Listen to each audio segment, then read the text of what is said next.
내 친구 중에 스님이 있거든요. 젊지만요.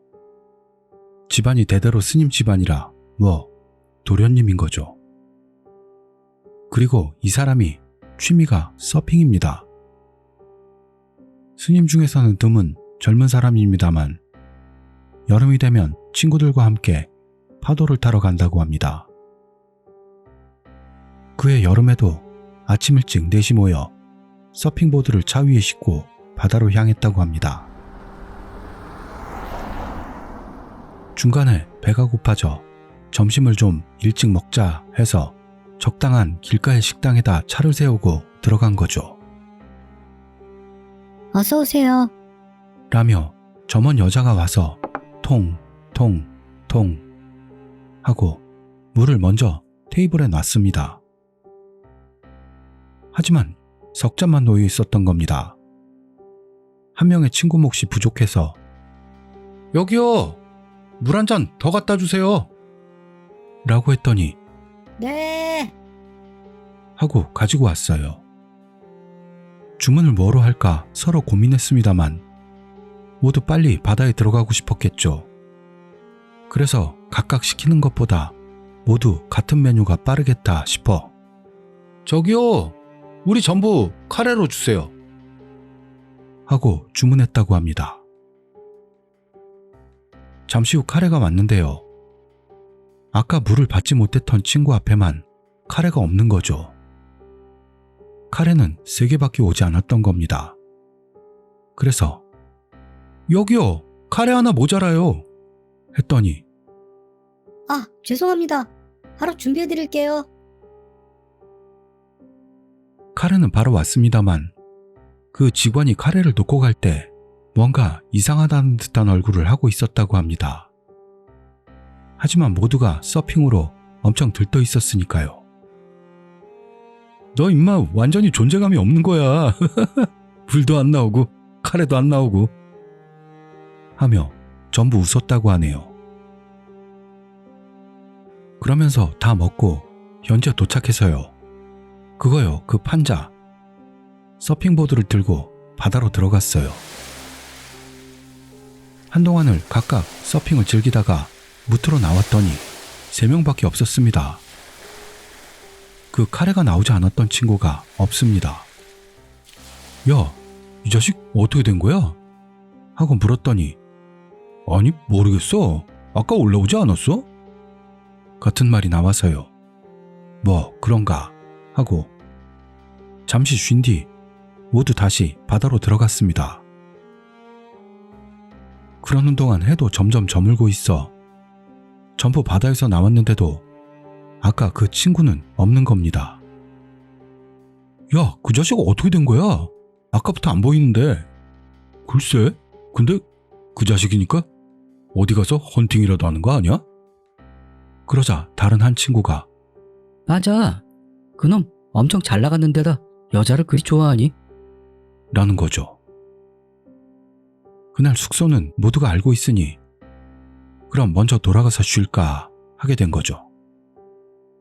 숙소에 도착해 샤워도 하고 말이죠. 한숨 돌리고 나니 벌써 저녁 시간인 거죠. 하지만 그 친구가 돌아오질 않습니다. 정말 어떻게 된 걸까 하고 걱정이 됐습니다만 지금처럼 휴대폰이 보급되어 있던 시대는 아니니까요. 그렇지만 베테랑 서퍼이기도 하니 사고의 걱정은 하지 않았어요. 결국 이 자식 어딘가에서 여자랑 잘 놀고 있을 거야. 걱정할 필요 없어. 하게 되어 먼저 저녁 식사를 하면서 술도 잔뜩 마셨습니다. 그러는 사이 모두 취해 잠이 들어버린 거죠. 한밤중에 미닫이문 너머에서 손님, 죄송합니다. 손님?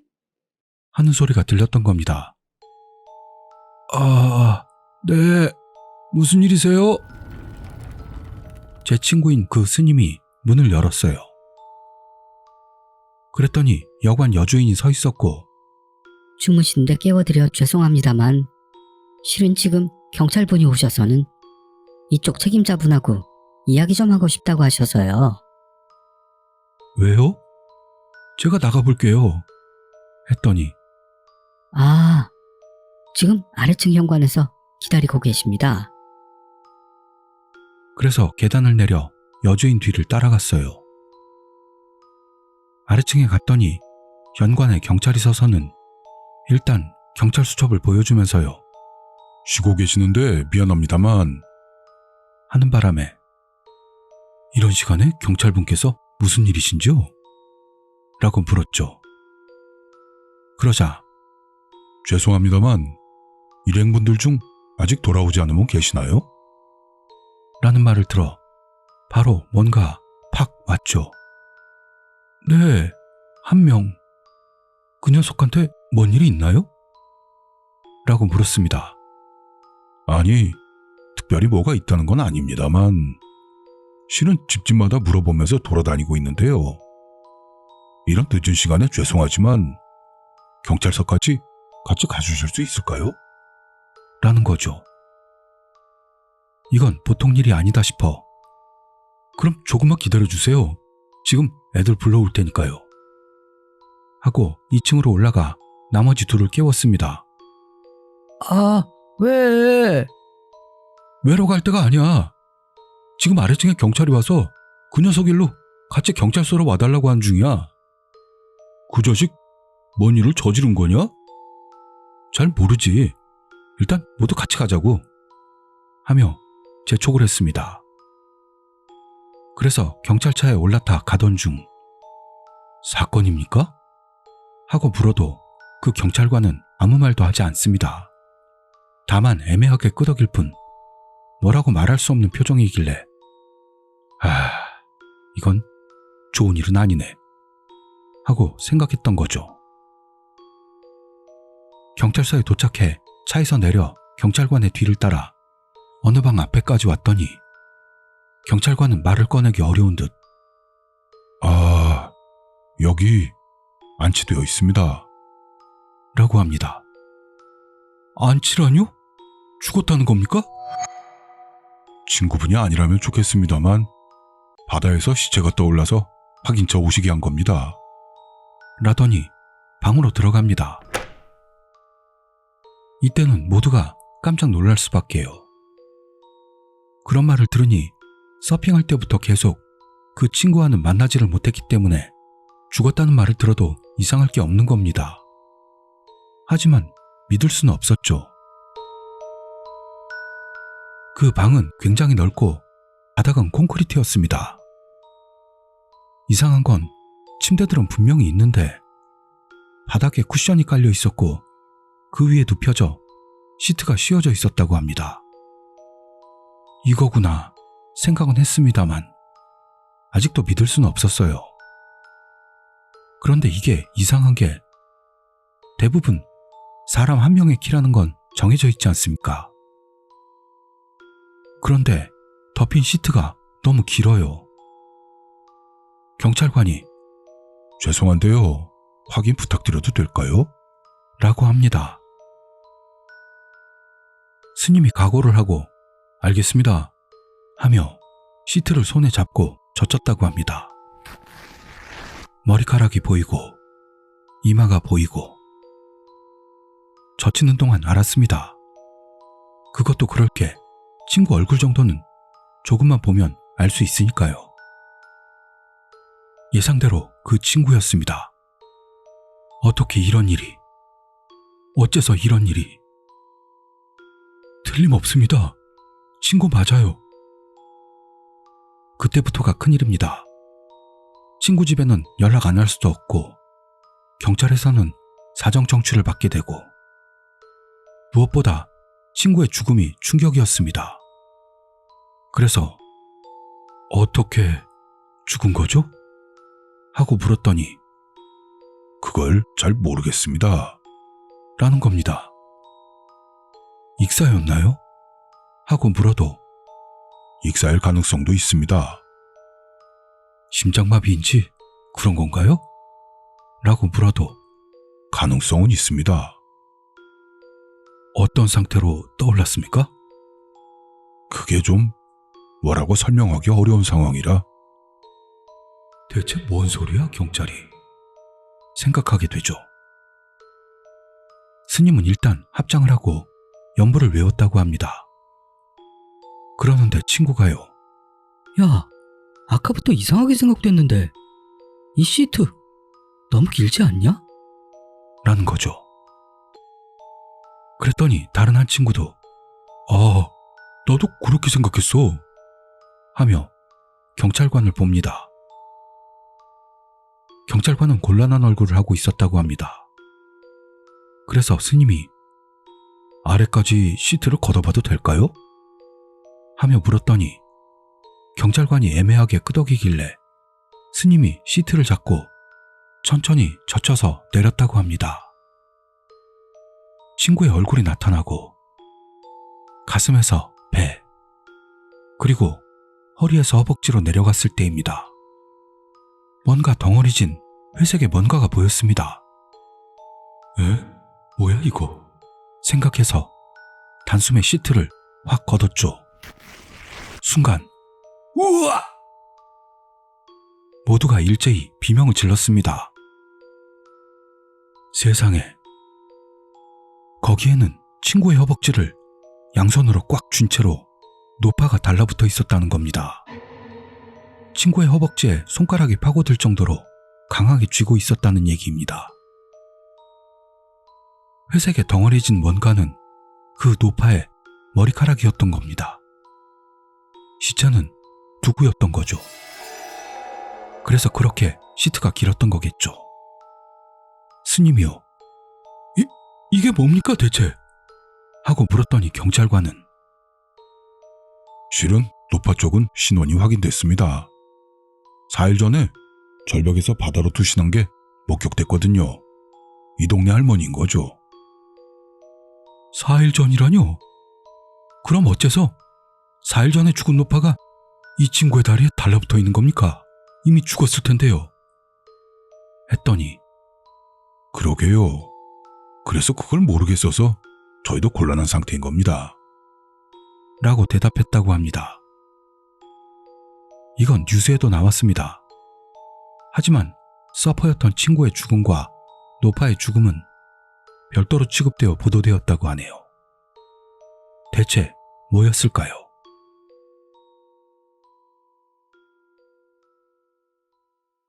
이건 무섭네요. 처음부터 우습게 보고 건성으로 했다간 정말 큰일 나요.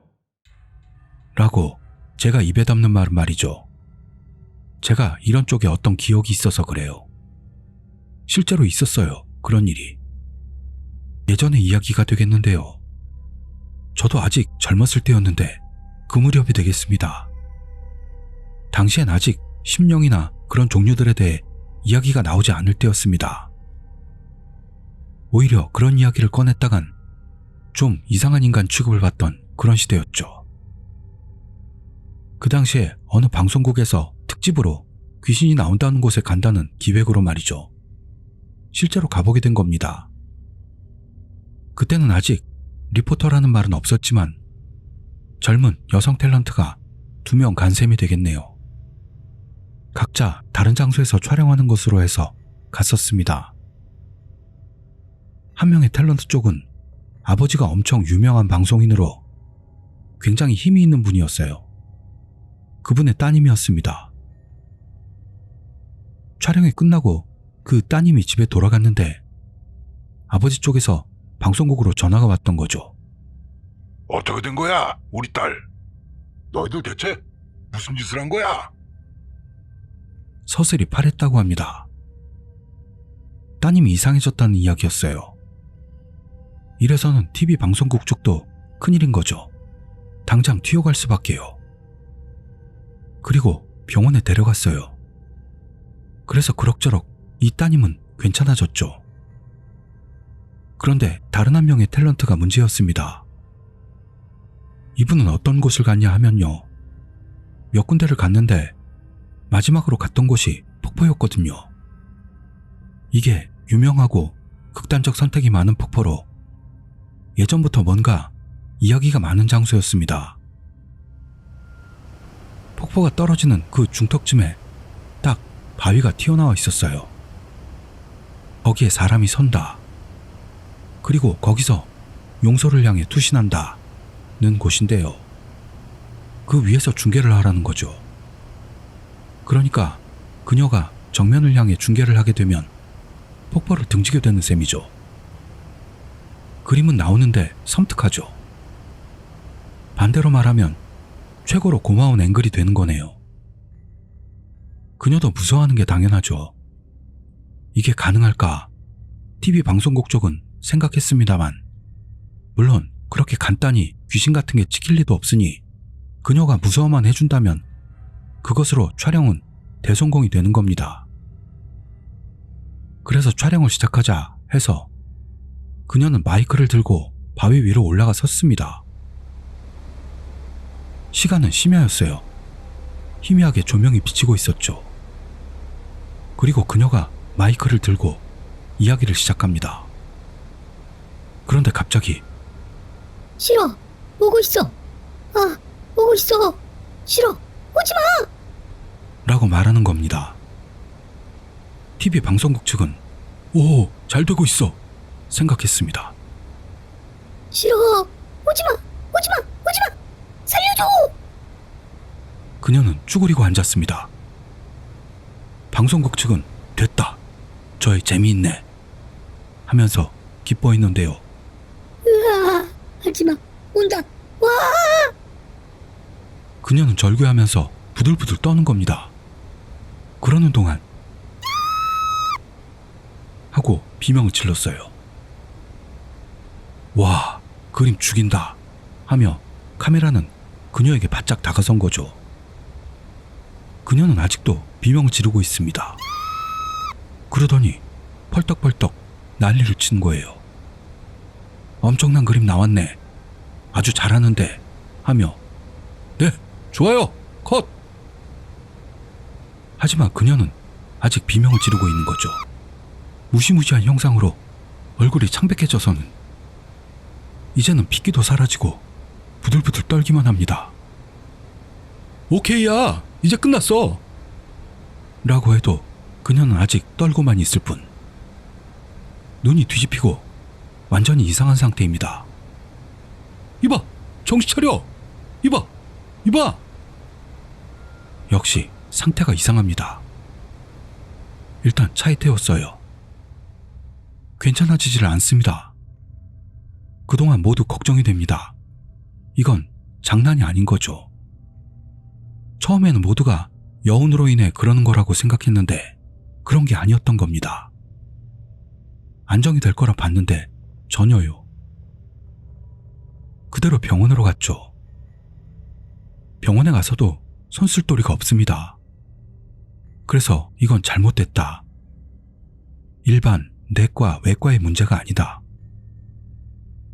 그래서 그쪽 전문인 곳으로 갔죠. 그런데 그쪽에서도 이미 늦었다고 해서 그대로 시설에 들어가고 말았습니다. 그 여성은 시설에 들어가게 됐고 다시는 나오지 못했어요. 그 일로 인해 그때 TV 방송국 관계자 몇 명인가가 사직서를 내고 물러났어요. 저는 그걸 봤습니다. 가벼운 마음이나 기분으로 그런 바보짓은 하지 않는 쪽이 좋아요. 실제로 그 상황을 본 사람이라면 간단히 그런 짓은 할 수가 없는 겁니다. 빙의되면 무섭거든요. 우습게 보면 안 되는 겁니다. 제가 그런 일에 관련된 적이 있으니까요. 그래서 항상 진지하게 마주하고 있습니다.